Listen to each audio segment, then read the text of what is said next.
Selamat datang kembali di Discipleship Journey. Kalian sangat hebat sudah mengikuti pelajaran dari bab 1 sampai bab 5. Dan sekarang kita masuk di bab yang terakhir tentang pelayanan yang membawa dampak bersama Kak Windy Lendemanis dari IFJF Manado. Saya percaya setiap pelajaran yang kalian ikuti, kalian akan mendapatkan sesuatu yang luar biasa. Jangan lupa siapkan catatan kalian. Selamat mengikuti pelajaran ini. Tuhan Yesus memberkati. Shalom. Selamat datang kembali di dalam kelas Discipleship Journey, dan puji Tuhan hari ini kita tiba di bab yang ke-6 di kelas Serve. Terima kasih untuk seluruh kesetiaan Bapak Ibu Saudara sekalian yang begitu setia mengikuti kelas ini mulai dari bab yang pertama sehingga hari ini tibalah kita di bab yang ke-6. Anda masih semangat? Mari kita dengan semangat belajar bersama-sama di bab yang ke-6 ini.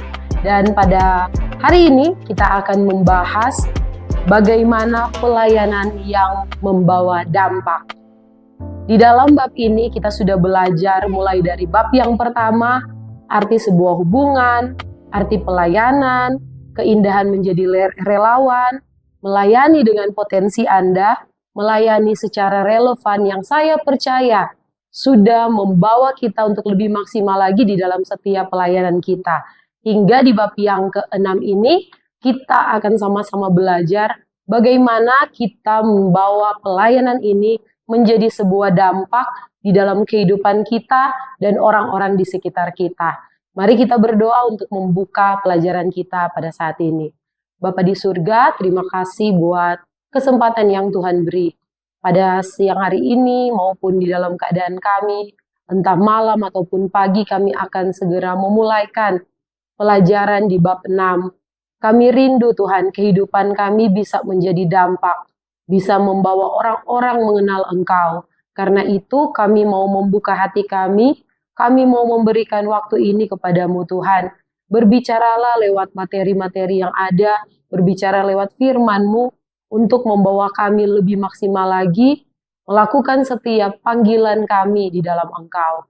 Makasih Tuhan Yesus. Kami siap untuk belajar, haleluya, amin.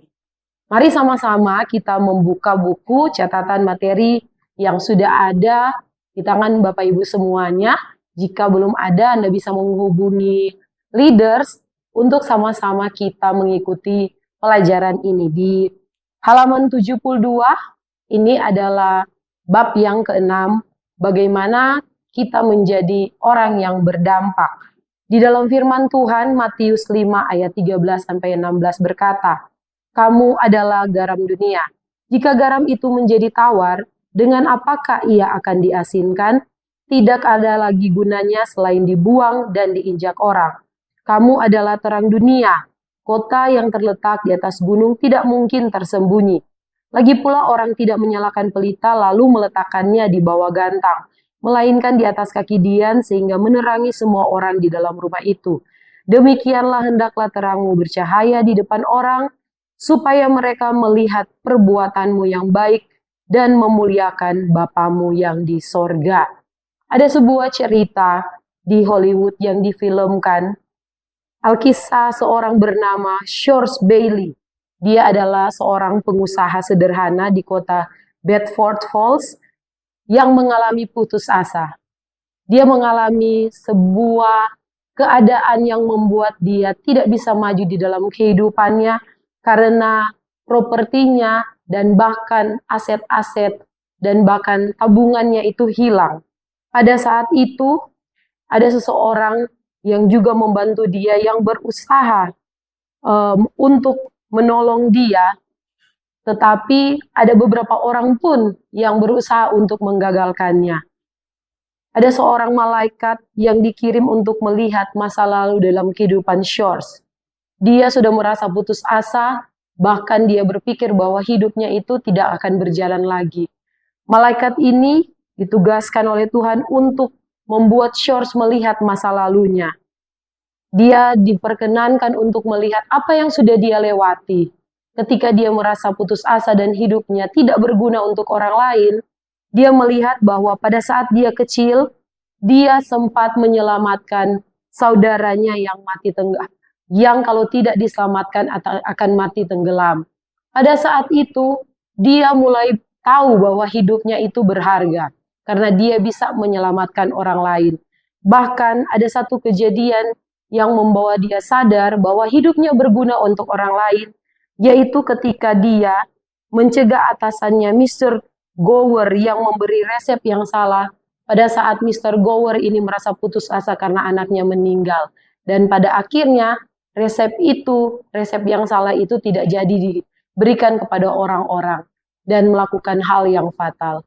Dari dua kejadian yang dia ingat, dia tahu bahwa kehidupannya itu memiliki arti. Mungkin pada saat ini ketika kita menjalani kehidupan, kita berpikir bahwa apa yang sudah kita lakukan itu adalah hal yang biasa, bahkan hal yang tidak berguna. Ketika kita mulai membandingkan diri kita dengan orang lain, maka disitulah kita akan melihat bahwa hidup kita itu tidak memiliki arti. Tetapi dengan keadaan seperti itu, kita tidak bisa melihat pertolongan Tuhan. Maka dari itu, dengan firman Tuhan, kita harus tahu bahwa pelayanan yang kita lakukan itu memberi dampak. Baik saudara-saudara yang melayani di atas mimbar, ataupun saudara-saudara yang melayani di bidang lainnya, bahkan pelayanan di tengah minggu, itu adalah pelayanan yang membawa dampak. Kita tahu bersama, ketika kita menjadi orang Kristen, secara otomatis kita diharapkan untuk menjadi orang yang memberi dampak. Pastinya adalah dampak yang baik. Orang-orang Kristen digambarkan seperti garam dunia. Seperti firman Tuhan yang sudah kita baca tadi di dalam Matius 5 ayat 13 sampai dengan ayat yang ke-16. Dalam pelajaran ini ada dua hal besar yang akan kita bahas. Yang pertama adalah garam dan terang. Bagian yang kedua adalah berdampak dalam berbagai bidang. Dalam hal ini kita akan share untuk 7 bidang pilar kehidupan. Mari sama-sama kita akan membuka di halaman 73. Poin yang pertama, apa yang menjadi sifat dari garam? Yang pertama, sifat garam itu adalah mengawetkan. Garam digunakan untuk mengawetkan makanan bertahun-tahun. Sebagai orang Kristen, apa artinya garam di tengah-tengah kehidupan kita sebagai pengawet? Yang pertama, kita bisa menjadi pendoa, kita juga bisa mewariskan kebenaran Kristus pada generasi-generasi berikutnya. Saudara bisa baca di dalam Yehezkiel 22 ayat 30, sudah tercantum di dalam buku kita masing-masing, dan juga 2 Tesalonika 2 ayat 15. Jadi sifat mengawetkan ini adalah orang-orang yang menjadi berkat yang bisa membawa dampak kepada orang-orang lain. Kita percaya bahwa Tuhan menghadirkan kita di dunia ini untuk bisa membawa orang-orang diselamatkan. Seandainya pada zaman Sodom dan Gomora itu ada 10 orang benar, 10 orang benar itu bisa digambarkan sebagai 10 orang yang bisa mengawetkan sebuah kota. Tapi sayang sekali apa yang terjadi, tidak ada 10 orang benar yang mengakibatkan seluruh kota itu binasa. Di mana Tuhan tempatkan kita berada sekarang? Baiklah kita menjadi orang-orang yang bisa mengawetkan seluruh wilayah kita, baik di tengah-tengah keluarga kita, maupun tempat kerja dimanapun, yang sebentar kita akan bahas bersama-sama di dalam 7 pilar. Kemudian yang kedua, mempengaruhi bukan dipengaruhi. Jadi garam itu adalah bahan yang agresif yang masuk dan mempengaruhi semua yang ia datangi. Jadi kita juga sebagai orang Kristen, kita harus mempunyai fungsi terang. Karena apa yang kita lakukan seharusnya menjadi sebuah kekuatan untuk kita bisa mempengaruhi orang lain. Baiklah kita hidup sesuai dengan apa yang kita baca, apa yang kita dengar, apa yang kita contohi. Saya percaya di bab yang pertama sampai bab yang kelima, kita sudah benar-benar diajar bahwa panggilan kita untuk melayani. Kita adalah umat-umat yang dipilih Tuhan. Pastinya kita tahu bahwa kita ini bukan orang-orang yang akan bersifat seperti teman-teman kita yang lain yang mungkin masih berjalan di dalam kehidupan yang salah atau jalan yang tidak sesuai dengan kebenaran firman. Marilah kita tetap menjadi orang yang punya otoritas. Kita mempengaruhi mereka melalui cara hidup kita, cara kita mengambil keputusan, bahkan saat-saat ini di zaman di mana semua orang menggunakan sosial media. Baiklah lewat sosial media yang kita lakukan, setiap hari apa yang kita posting itu bisa berdampak.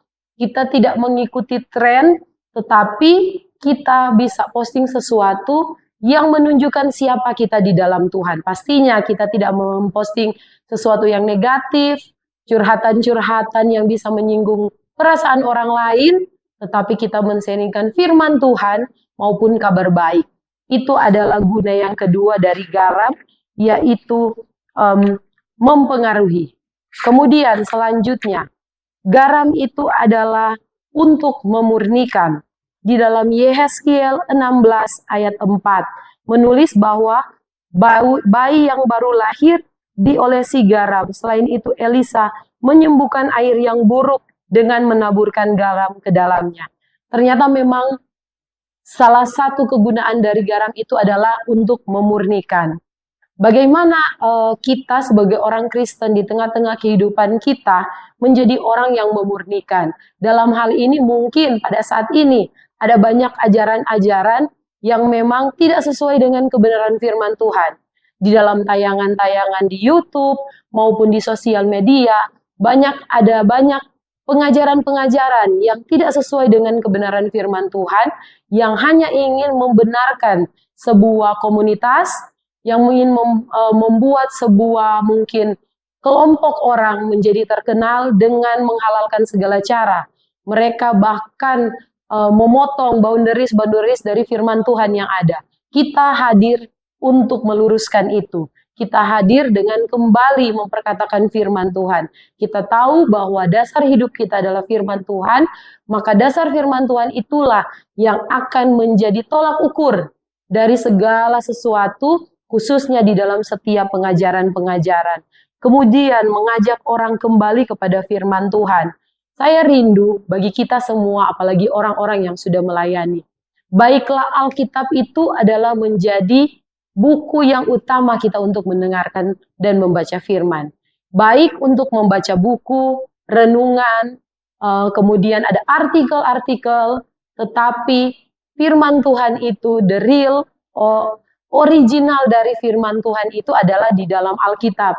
Bahkan saat-saat ini sudah menjadi hal yang umum bagi kita untuk datang ke gereja hanya membawa handphone, dan sering kita melupakan Alkitab buku. Padahal itu merupakan hal yang indah buat kita untuk bisa membaca Alkitab.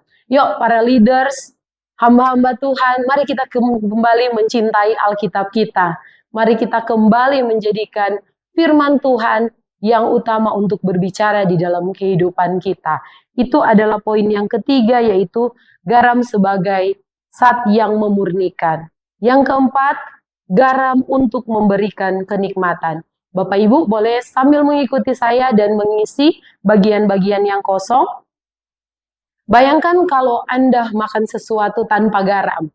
Biasanya orang yang sakit itu ketika ada gangguan di lidahnya, dia tidak bisa merasakan apa-apa. Dia bilang kurang garam, ini kurang garam, kurang penyedap, sehingga membuat dia tidak lagi ingin makan. Bagaimana itu terjadi di dalam kehidupan orang ketika segala sesuatu di sekitar kehidupannya sudah menjadi hambar. Baiklah kehadiran kita untuk membawa sebuah rasa kenikmatan dengan contoh, memberikan kata-kata yang positif, memberikan semangat kepada orang-orang. Ada sebuah sekolah di Indonesia, itu luar biasa karena mereka mengajarkan kepada anak-anak tentang kata-kata positif. Kata-kata, mereka bilang kata-kata itu adalah powerful words, atau kata-kata yang bisa magic words.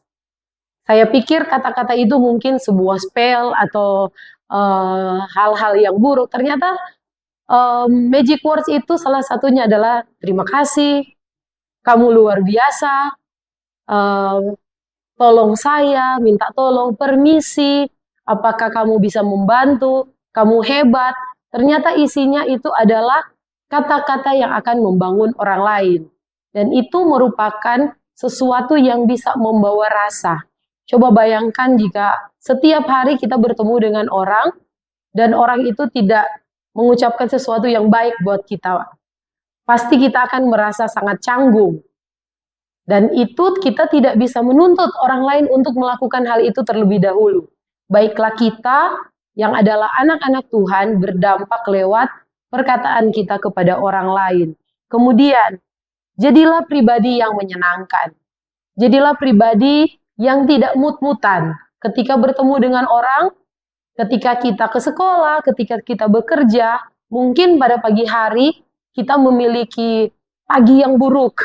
Mungkin kita salah tidur, mungkin kita salah makan, mungkin gaji kita belum masuk, ataupun ada hal-hal yang buruk di pagi hari, salah pakai baju, salah gunting rambut, tetapi kita tidak bisa melampiaskan itu kepada orang lain. Jadilah orang yang menyenangkan, karena dimanapun kita berada, kita akan sangat dinantikan ketika kita menjadi orang yang menyenangkan. Kemudian poin selanjutnya adalah memperhatikan kebutuhan orang lain. Taruhlah keperluan orang lain di atas keperluan kita. Jika kita adalah seorang leader, kita harus melihat orang-orang yang melayani bersama-sama dengan kita. Di gereja Bapak Ibu Saudara, perhatikan setiap leaders kita, berikan semangat, lihat kebutuhan mereka dan kita saling membantu satu dengan yang lain. Hal yang sederhana adalah ketika di dalam jamuan kasih sebuah ibadah, sebagai leaders, mari kita dahulukan mungkin ada newcomers yang bisa makan duluan, dan leaders yang terakhir. Itu adalah hal-hal yang sederhana, tetapi akan membawa dampak yang besar ketika kita melakukan itu di dalam setiap pelayanan kita. Dan yang terakhir, berikanlah harapan di mana sudah tidak ada harapan. Seperti cerita di awal tadi, bahwa ketika sudah nggak ada harapan, orang itu tidak bisa berjalan lagi. Nah, kehadiran kita adalah melihat setiap hal-hal positif, setiap hal-hal, bahkan hal sekecil apapun, untuk kita kasih semangat kepada orang lain. Kalau orang itu mungkin ada anak-anak muda yang mendapatkan nilai yang rendah ketika mereka ujian, kasih semangat. Itu ujian bukan ujian yang terakhir, kita kasih semangat jika ada remedial, dia bisa berusaha kembali. Bahkan di dalam contoh-contoh yang lain. Dunia membutuhkan kita sebagai garam. Karena itu, tetaplah hidup sesuai dengan nilai-nilai prinsip kebenaran firman Tuhan, maka itu akan terjadi dalam hidup kita. Selanjutnya, poin yang kelima. Terang itu dapat dilihat orang. Di halaman 77. Lakukanlah sesuatu supaya dilihat orang bukan untuk memuji kita, tetapi sesuai dengan kebenaran firman Tuhan di Matius 5 ayat 16 berkata, demikianlah hendaknya terangmu bercahaya di depan orang, supaya mereka melihat perbuatanmu yang baik dan memuliakan Bapamu yang di surga. Jadi saudara, apa tujuan kita melakukan hal yang baik? Yaitu supaya orang-orang memuliakan Bapa kita yang di surga. Poin yang keenam, memimpin orang kepada terang. Jika kita mempunyai teman-teman yang kita tahu kehidupannya sudah berjalan di luar Tuhan, salah satu dampak yang kita akan berikan adalah bawa mereka kepada Tuhan. Kasih tahu jika mereka sudah melakukan hal yang tidak baik. Ini bukan cuma berlaku kepada teman-teman kita di luar gereja. Ini juga berlaku mungkin di tengah-tengah kita. Saya mendengar di bab yang ketiga, Pastor Abraham berkata, jangan sampai kita terlalu sibuk dengan sebuah pelayanan, sehingga kita lupa untuk membangun hubungan dengan orang yang kita layani, yaitu Tuhan. Ketika di sekitar kita sudah ada orang yang melupakan hubungan pribadinya dengan Tuhan dan lebih fokus kepada sebuah pelayanan, rutinitas, organisasi, itu adalah waktu yang tepat untuk kita bisa menegur dengan kasih orang itu dan kembali membawa mereka untuk berjalan kepada Tuhan, yaitu kepada terang. Kemudian kita juga bisa hidup dengan integritas supaya orang-orang lihat bagaimana kita hidup dan orang lihat ketika kita sukses itu pimpinan Tuhan, bahkan ketika Tuhan mengizinkan kita mengalami kegagalan, kita bisa belajar dari kegagalan itu. Ketika kita salah, kita meminta maaf, kita merendahkan diri kita, itu juga adalah contoh sehingga orang-orang bisa melihat dan membawa mereka kepada Tuhan. Itu adalah 6 bagian dari part yang pertama, yaitu garam dan terang. Dan bagian yang kedua adalah berdampak dalam berbagai bidang. Di dalam Yesaya 2 ayat 2-3 berkata, akan terjadi pada hari-hari yang terakhir. Gunung tempat rumah Tuhan akan berdiri tegak di hulu gunung-gunung dan menjulang tinggi di atas bukit-bukit. Segala bangsa akan berduyun-duyun ke sana, dan banyak suku bangsa akan pergi serta berkata, mari kita ke gunung Tuhan, ke rumah Allah Yakub, supaya ia mengajar kita tentang jalan-jalannya, dan supaya kita berjalan menempuhnya. Sebab dari Sion akan keluar pengajaran dan firman dari Yerusalem.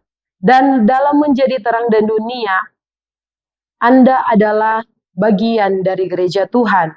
Kita terpanggil untuk memberi dampak, bukan hanya terbatas di dalam 4 tembok gereja, tetapi kita juga harus keluar dan membagikan kasih Tuhan di dalam bidang-bidang kehidupan yang Tuhan sudah percayakan kepada kita.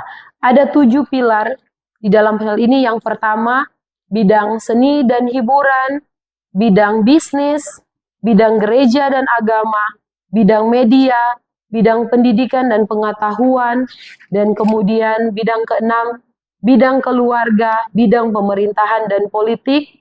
Itu adalah 7 pilar kehidupan bermasyarakat yang dikenal juga sebagai 7 Mountains of Culture, di mana setiap pribadi gereja dapat memberi dampak. Jika Bapak Ibu ditempatkan sebagai orang-orang di pemerintahan, marilah kita menjadi dampak di sana, karena kita percaya bahwa Tuhanlah yang mengatur segala sesuatu, bahkan Tuhan juga yang mengatur pemerintahan yang ada. Kemudian jika kita ada di bidang seni dan hiburan, kalau sekarang itu yang paling dikenal adalah content creator, para selebgram. Jika Tuhan memakai orang-orang Kristen di tengah-tengah kehidupan mereka, dan mereka berprofesi sebagai artis, hiduplah sesuai dengan kebenaran firman Tuhan, dan menangkan orang-orang yang di sekitar mereka. Kalau di Indonesia sekarang kita lihat banyak contoh-contohnya, ada Good Friends Community, itu adalah artis-artis di mana mereka berkumpul dan mereka hidup bersama-sama sesuai kebenaran firman Tuhan. Kemudian di bidang bisnis, bapak-bapak yang memiliki teman di bisnis, Anda juga bisa melayani teman-teman di bisnis, berkumpul dan sharing firman Tuhan, bagaimana menjalankan bisnis yang benar sesuai kebenaran firman Tuhan. Bagi Anda yang di bidang gereja dan agama, untuk Anda yang menjadi full-timer, orang-orang yang memang memberi diri, bahkan guru-guru agama juga bisa dihitung sebagai orang yang melayani di bidang agama. Marilah kita memberikan hidup kita sepenuhnya kepada Tuhan. Kita juga bisa melayani di bidang media. Kita tahu bahwa sekarang bidang media itu adalah sesuatu yang unggul. Bahkan setiap berita-berita itu begitu cepat bisa diterima. Sekarang terjadi di sini, sepersekian detik akan diketahui di belahan dunia yang lain. Coba kita pikirkan bagaimana jika firman Tuhan itu yang kita sampaikan di sini bisa didengar di belahan dunia. Itu juga menjadi platform bagi kita untuk melayani Tuhan. Kemudian bidang pendidikan dan ilmu pengetahuan. Mari orang-orang yang terpanggil untuk menjadi pengajar, guru-guru les, bahkan guru-guru kursus, mungkin para pelatih. Marilah kita memberikan kehidupan kita tidak hanya sekedar mengajar ilmu pengetahuan, tetapi lewat cara mengajar kita bisa memberi dampak kepada orang-orang, baik kepada anak-anak yang kita didik, maupun kepada sesama teman guru kita. Kemudian keluarga, ibu-ibu, sebagai ibu-ibu rumah tangga, mungkin Anda berpikir Anda tidak bekerja, tetapi pekerjaan yang mulia adalah seorang ibu di tengah-tengah keluarga Anda. Anda adalah pendidik pertama anak Anda sebelum mereka ke sekolah. Berikanlah dampak yang baik, ajarkan iman, Wariskan iman kepada anak-anak, doakan anak-anakmu, doakan orang-orang tua, sanak saudaramu. Di situ bisa menjadi berkat. Kalau di tengah-tengahmu ada orang keluargamu yang belum mengenal Tuhan, atau kita lihat hidupnya belum berjalan di dalam kebenaran firman, itu adalah tugas kita. Sebelum kita melayani orang lain, keluarga adalah tempat pertama di dalam kehidupan kita, untuk kita bawa keluarga kita di dalam Tuhan. Jangan pernah berhenti berdoa untuk anak-anakmu yang mungkin sekarang belum hidup di dalam Tuhan, karena saya percaya bahwa apa yang kita doakan setiap hari itu, satu hari kelak di waktu Tuhan yang tepat, Tuhan akan menjawab dan memulihkan keadaan keluarga kita. Dan bagian pemerintahan yang sudah saya sebutkan tadi, di dalam Daniel 2 ayat 20 sampai 21, berkatalah Daniel, terpujilah nama Allah dari selama-lamanya sampai selama-lamanya, sebab daripada Dialah hikmat dan kekuatan. Dia mengubah saat dan waktu, Dia memecat raja dan mengangkat raja.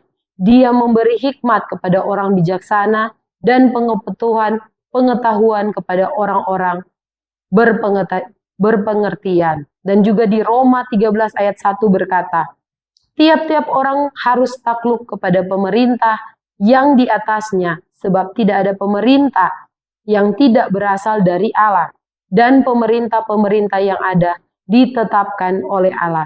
Alkitab menuliskan banyak umat yang memberi dampak dalam bidang pemerintahan dan politik. Contohnya adalah Musa, Daniel, Yusuf. Mereka adalah orang-orang yang turun di dalam pelayanan di bidang politik. Jadi Bapak Ibu Saudara, jika Tuhan mengizinkan saudara-saudara untuk terlibat di dalam bidang politik, bahkan di dalam organisasi-organisasi kemasyarakatan lainnya, mari kita menjadi berkat. Mungkin orang lain tidak berjalan sesuai dengan kebenaran firman Tuhan, kita tetap berjalan di dalam kebenaran firman Tuhan. Jika ada hukum yang harus ditaati, kita adalah orang yang pertama yang melakukan hukum itu. Karena kita percaya sebagai jemaat Tuhan, kita adalah bagian-bagian yang merupakan tubuh Kristus.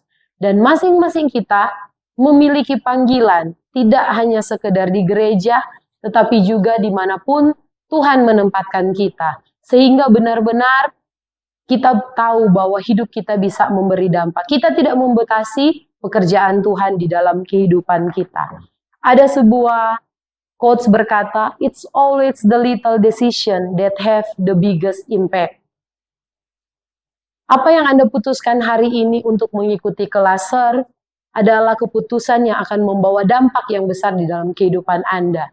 Apa yang Anda putuskan sesudah ini, ketika Anda tidak hanya melayani di gereja, tetapi dimanapun Tuhan tempatkan Anda berada, itu kita yakin akan menjadi dampak yang besar di dalam kehidupan kita. Jadi mari kita siapkan hati kita untuk terus melayani Tuhan, baik di gereja maupun di tengah-tengah pelayanan yang sudah Tuhan percayakan di dalam kehidupan kita. Kita percaya kita tidak berjalan sendiri, ada Roh Kudus yang selalu akan menguatkan kehidupan kita.